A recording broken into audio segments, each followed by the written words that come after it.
All right, we are just 3 days away from Georgia's season opener against UT Martin to kick off the 2023 season. And Kirby Smart, during his press conference on Tuesday, gave some very positive and encouraging notes, information, whatever you want to call it, on the running back position. Of course, they're a little banged up there, right? Branson Robinson out for the year. Kendall Milton still coming back from an injury. Daijun Edwards still coming back from an injury. But Kirby gave some positive, quotes on those guys this week. I'm going to read them to you right now. He said they've both done more, which is nice to hear. Daijun stayed in a black jersey for Tuesday's practice. Kendall's been out of the black. They both look good.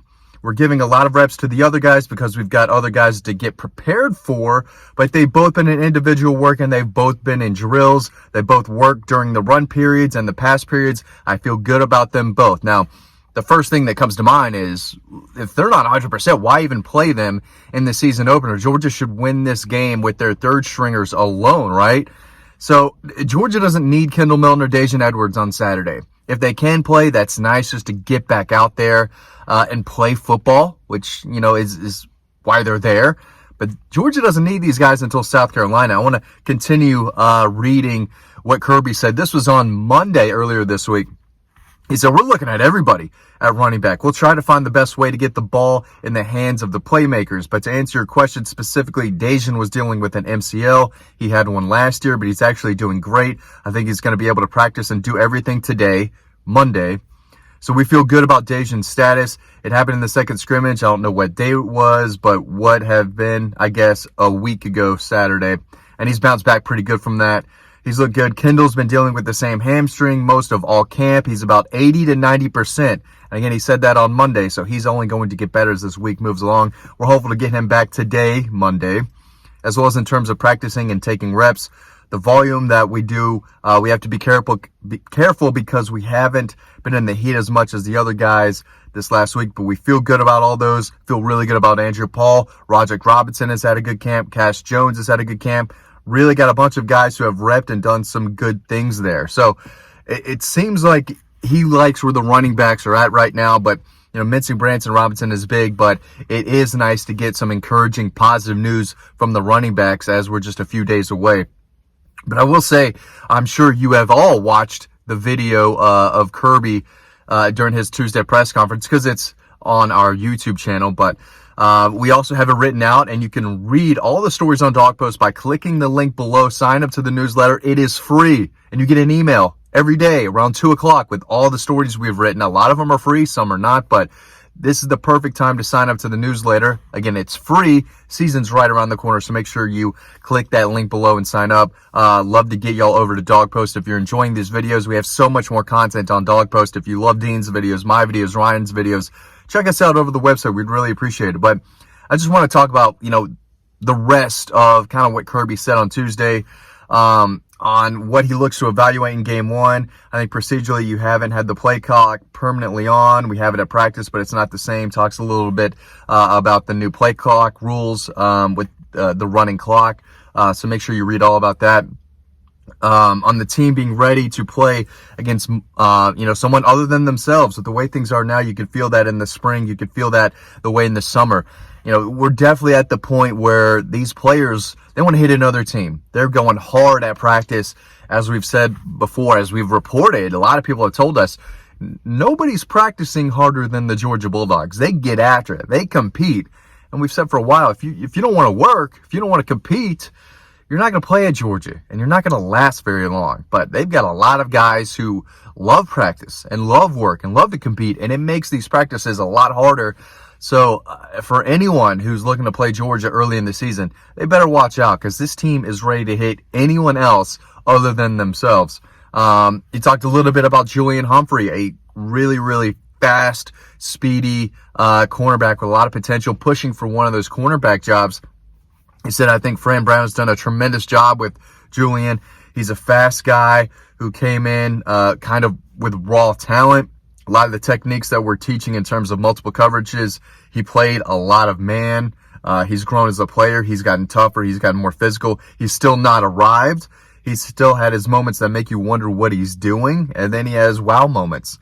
He's made some really good plays in camp, but he has to continue to play in kind of the buy-in process at of getting better at the position, and he'll get better because he's talented. So remember, if we're looking at the cornerback spot, Kamari Lassiter has one shut down, one of the toughest, best players, not only on the defense, but on the roster. Kirby loves that kid.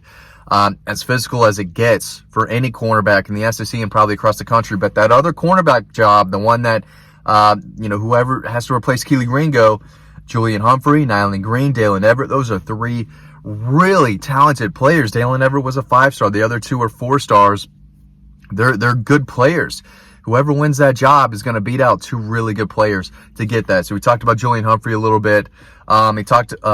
Answered a question on on the talent of young players versus their knowledge of the system. When do you play young guys? Is it, do you play the most talented guy, or does a guy who's maybe not as talented but understands the playbook, knows what he's doing, is not going to mess up or forget his assignment? Is that guy going to play ahead of the younger talented player? Kirby goes into that.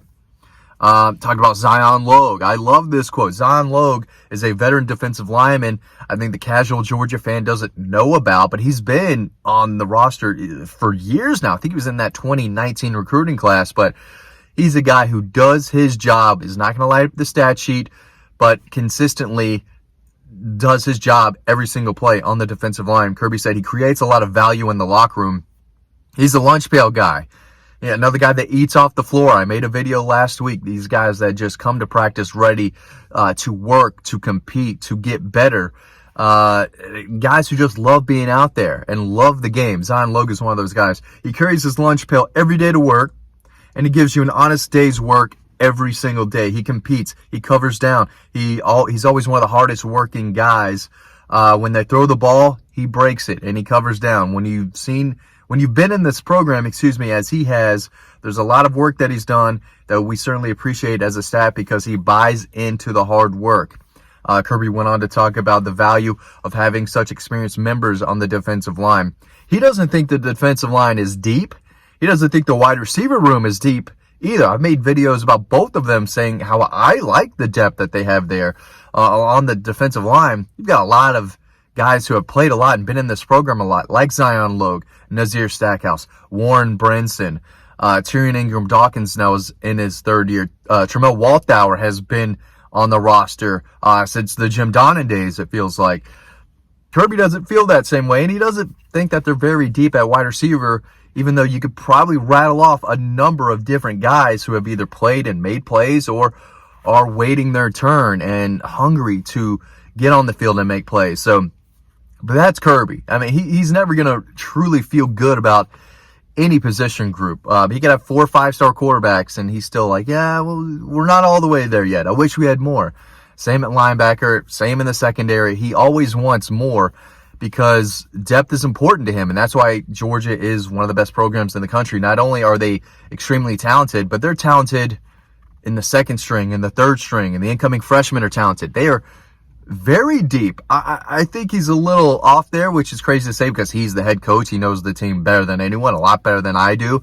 I just try to cover the team as best as I know how, but I do think that they have a lot of talented defensive linemen and wide receivers and running backs. Even though they're getting healthier, they should be just fine at running back, at least for the first 2 games. A little banged up at tight end with Lawson Lucky being out. The offensive line is incredibly deep.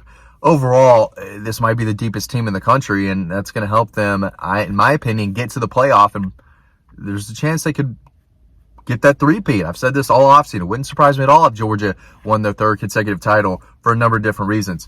He talks about the number of players dressing. Was not a big fan of that question. Whatever. Talked about Trey Scott, who came from UT Martin. Again, I'm reading from the story that we already have on Dog Post right now. Just want to give my thoughts on some of his quotes, but you can read all of this. You can read an update on the running backs. You can read practice reports. There's a lot over on Dog Post right now that you do not want to miss, so make sure you're checking that out. Sign up to that link below. Again, I'm in my car. We're in a moving process at the house. There's no office. I've got the babysitter watching my son inside, but yeah, I'm going to be making these videos all over the place, in my car, in the playroom, wherever, just trying to get y'all some content. The season is here. We're excited. We hope that y'all join us for the ride that we think Georgia is going to have this year. Recruiting, still #1 in the country. A couple guys I think are coming off the board very soon, so make sure you're plugged into Dog Post for that. I'm going to go see Dylan Raiola this weekend, play at North Cobb. Dean is going to see the #1 player in the country in the 25 class who's playing in Atlanta, Elijah Griffin. That's down to South Carolina. We're seeing these guys, so if you want more Dylan Raiola highlights, recruiting, team information, this is the YouTube channel to be locked into, and we hope to see y'all over on Dog Post. Thanks for watching this video. Always appreciate it, and I'll see you over on the website.